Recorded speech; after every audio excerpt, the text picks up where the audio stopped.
बिल्कुल। आशीष, ये देखिए, मैं एक चीज़ देख रहा था ग्लोबल क्यूज के हिसाब से और इंडिया पे इम्पैक्ट के हिसाब से। कल जो बात हुई थी कि कल लेट रिकवरी जो आई थी, बहाना बन गया वो रशिया और यूक्रेन वाला। लेकिन मैं एक चीज़ कहूँगा, अगर आप पिछले एक महीने का रशियन इंडेक्स का चार्ट देखें और एक महीने का क्रूड का चार्ट देखें, ये एक इंडिकेशन दे रहा है कि मार्केट अब एक चीज़ पचा चुका है कि हम क्लोज हैं इस वॉर के ख़त्म होने के या डी एस्केलेशन के। कहीं ना कहीं मार्केट ये मन बना चुका है और कल वो इसीलिए शायद वो लास्ट के 1 घंटे में रिकवरी आ गई। ये इसका इम्पैक्ट क्या है इंडिया के लिए? देखिए, क्रूड की जो गिरावट है वो बहुत बड़ा इम्पैक्ट है इंडिया के लिए खास तौर से, क्योंकि इंडिया का सबसे बड़ा ग्लोबल मैक्रो हेडविंड जो रहता है हमेशा क्रूड रहता है, क्योंकि हम इतना क्रूड इंपोर्ट करते हैं। तो क्रूड में जो बड़ी डिक्लाइन आई है, ये हमारे लिए एक बड़ा पॉजिटिव है। और एक और चीज़, डॉलर इंडेक्स कूल ऑफ हुआ है पिछले 3-4 दिन में और बॉन्ड यील्ड्स कूल ऑफ हुई हैं। वो ऑब्वियसली जो अमेरिका में बैंकिंग क्राइसिस चल रहा है उसकी वजह से एक आप मान के चल रहे हैं कि शायद टर्मिनल रेट जो है अब उतना नहीं है जो 2 हफ्ते पहले था। और क्लियरली फेड की सारी हवा निकल गई है, जो वो एकदम सोच के बैठे थे। अब जब इकोनॉमी में इस तरीके की प्रॉब्लम आती है ना, तो फेड के पास कुछ ऑप्शन नहीं बचता वापस मनी प्रिंटिंग करने के अलावा। तो मैं एक चीज़ नोटिस कर रहा था पिछले 3-4 दिन में, आपने देखा होगा, इतनी एफआई सेलिंग हो रही है फिर भी डॉलर रुपी काफ़ी स्ट्रांग है, मतलब रुपी काफ़ी स्ट्रांग है, रेजिलियंट है काफ़ी। वो एक कुछ इंडिकेट कर रहा है आपको कि एक पॉजिटिव मैक्रो की तरफ हम बढ़ रहे हैं, जिस तरीके से ये क्रूड भी बिहेव कर रहा है। इसमें बस ये जो बेमौसम बरसात आ गई ना, इसने थोड़ा सा एक मुझे लग रहा है मामला ख़राब कर दिया, वरना सब चीज़ें मुझे लग रहा है कि ग्लोबली ठीक लग रही थी। और एक बार ये सब सेटल होगा उसके बाद एफआईएस का पैसा मुझे लग रहा है कि इंडिया में वापस आएगा। हो सकता है वो इस साल के एंड से आना शुरू हो, वैल्यूएशन भी कंफर्टेबल हो जाए तब आना शुरू हो। तो वो एक चीज़ हो गई। दूसरी चीज़ जो नीरज जी बता रहे हैं कि अमेरिका में खासतौर से आईटी स्टॉक्स में अच्छी खासी बाइंग है, लेकिन इंडिया में नहीं है वो बहुत मुझे लग रहा है कि थोड़ा सा मार्केट को तंग कर रहा है। कल भी निफ्टी आईटी देखिए काफ़ी वीक था और निफ्टी आईटी जो है अब एक इंडिकेट कर रहा है आपको कि वापस शायद 52 वीक लो की तरफ जा रहा है। क्यों? क्योंकि विप्रो जो कि एक सेक्टर का लीड इंडिकेटर है, कल विप्रो ने 52 वीक लो बनाया और इन्फोसिस और टीसीएस भी काफ़ी करीब हैं उसके।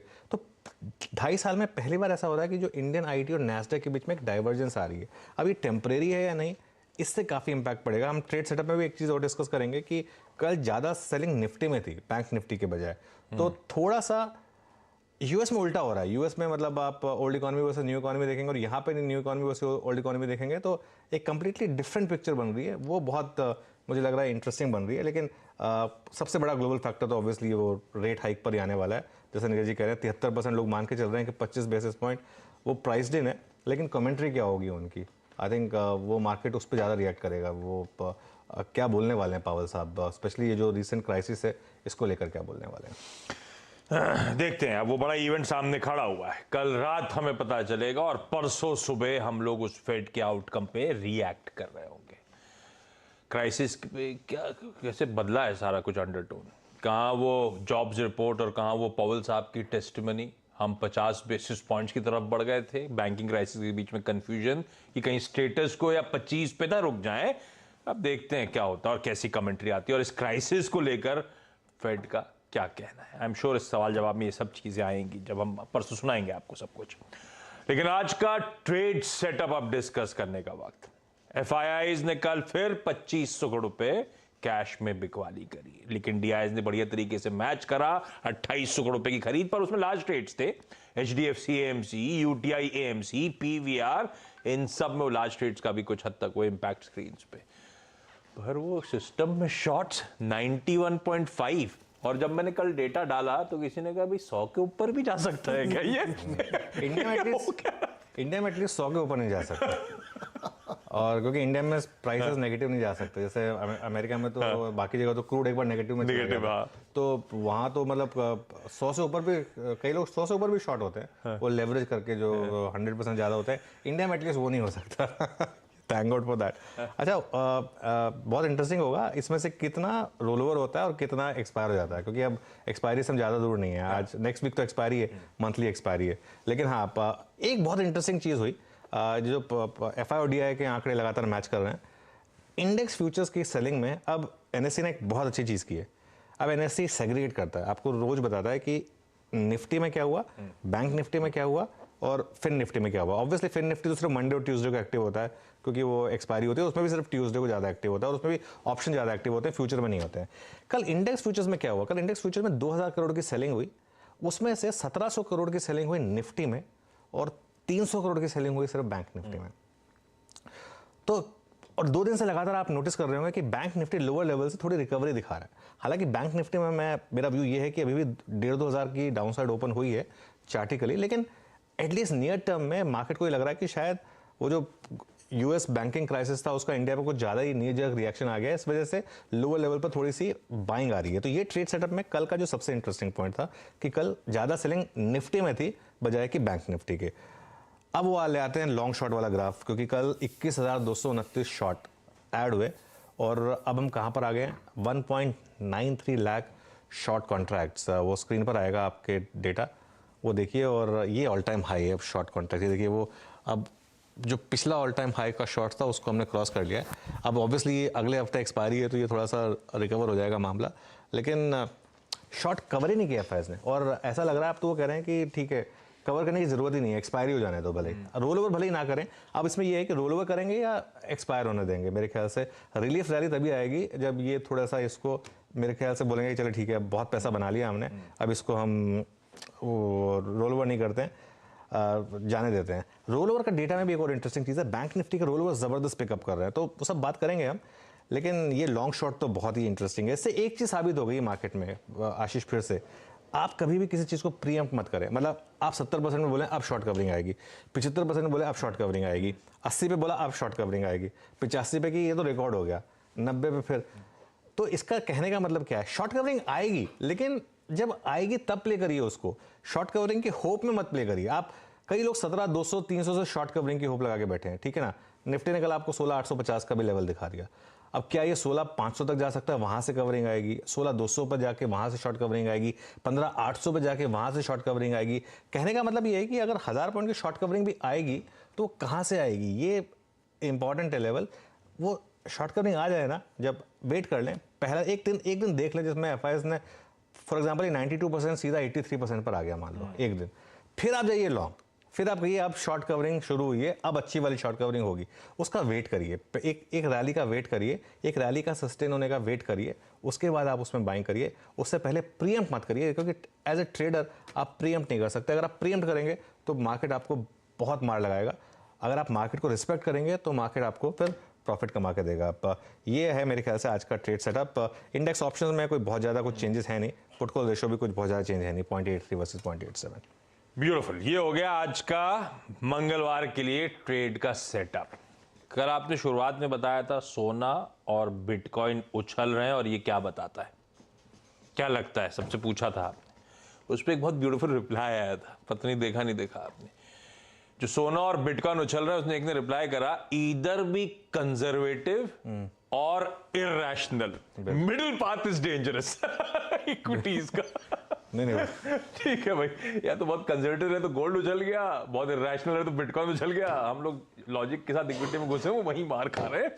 अच्छा, आपने अब निफ्टी की बात छेड़ दी है, निफ्टी जरा कल का स्क्रीन पर लेकर आइएगा। बढ़िया 2 दिन से हो रहा है, लोअर लेवल से रिकवर करने की कोशिश। वो अगर वो जो हम इंपॉर्टेंट जोन्स कल वो दिखाया भी था, वो चैनल के लोअर एंड वही 16,800 850 के आसपास के जोन से रह के घूमने की कोशिश, उसकी सैंक्टिटी को मेंटेन करने की कोशिश, कुछ बेस फॉर्मेशन की तैयारी। कैसे निफ्टी को अप्रोच करूं, आज के इस बाउंस बैक पे कितना भरोसा करूं।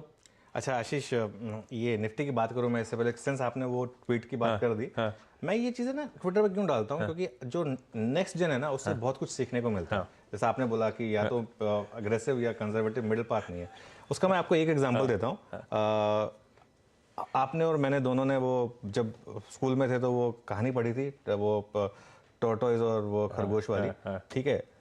हमको उस कहानी के एंड में हमारे टीचर्स ने क्या सीख दी थी, हमको सीख क्या दी गई थी, slow and steady wins the race.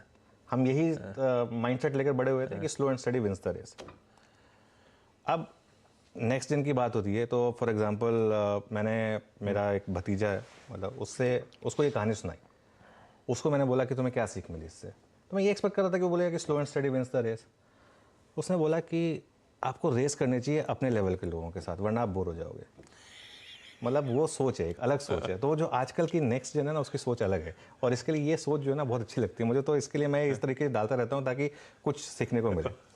तो खैर आज की टीचर्स के बड़ा मुश्किल हो गया मतलब पढ़ाना। जबरदस्त नहीं, और ये मॉरल ऑफ द स्टोरी बदल गई है। और तो स्टोरी बदली। और ये देखिए, ये क्या है ना कि हमारे टाइम पे क्या होता था, जो किताब में लिखा है बस वही है, वही है। आप उसके अलावा कुछ और नहीं कर सकते। अभी एटलीस्ट नजरिया बदल रहा है। अभी कोई फ्रेश नजरिया लेके अगर कोई आ रहा है स्टूडेंट, तो टीचर्स उसको अप्रिशिएट करते हैं। ये बहुत अच्छी चीज़ है।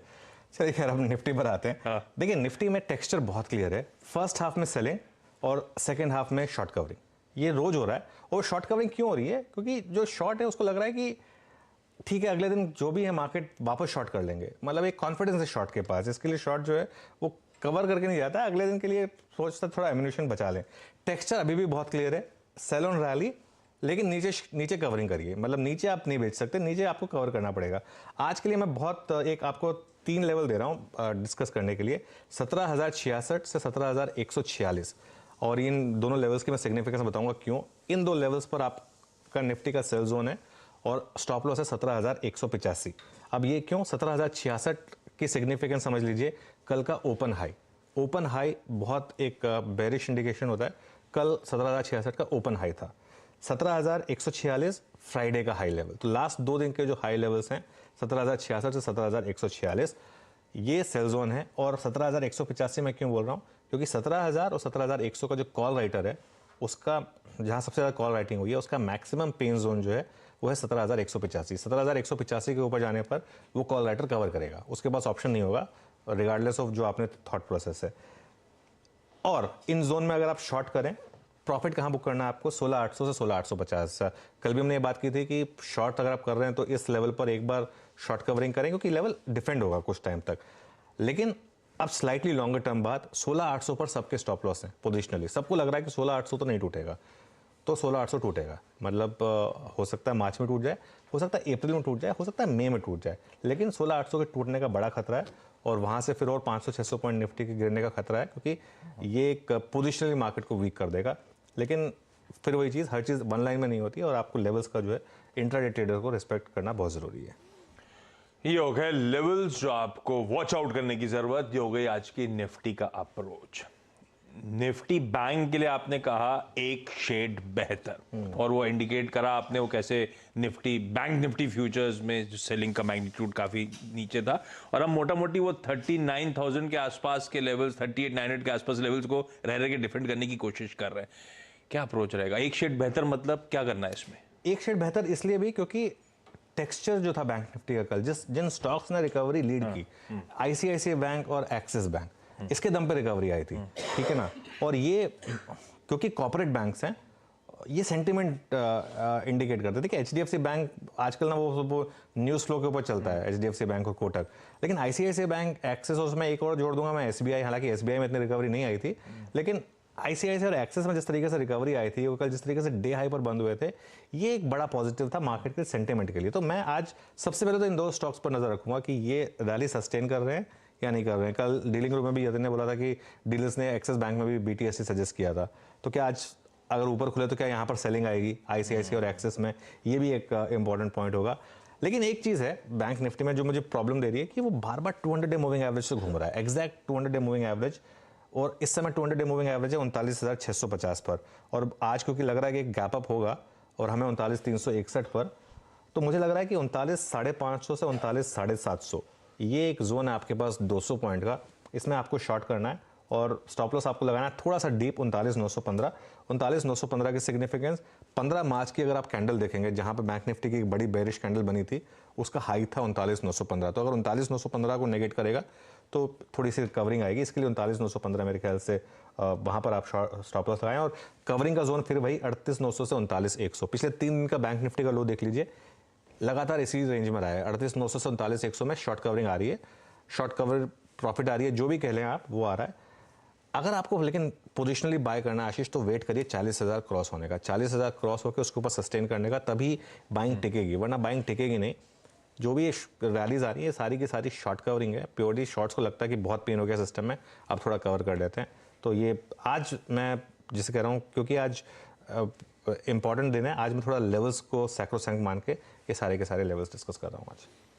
ओके, ये हो गए निफ्टी बैंक के अप्रोच, हमने ग्लोब, हमने ट्रेड सेटअप सब बड़े तरीके से डिस्कस कर लिया है। प्लीज लेवल्स नोट डाउन करिए। थोड़ी देर में आवाज के सोशल मीडिया हैंडल्स पे भी ये सारी कमेंट्री आपको मिलेगी विद प्रिसाइज लेवल्स। यहां मिस हो गया है तो वहां पर रिविजिट करके प्लीज रिकैप कर लीजिएगा।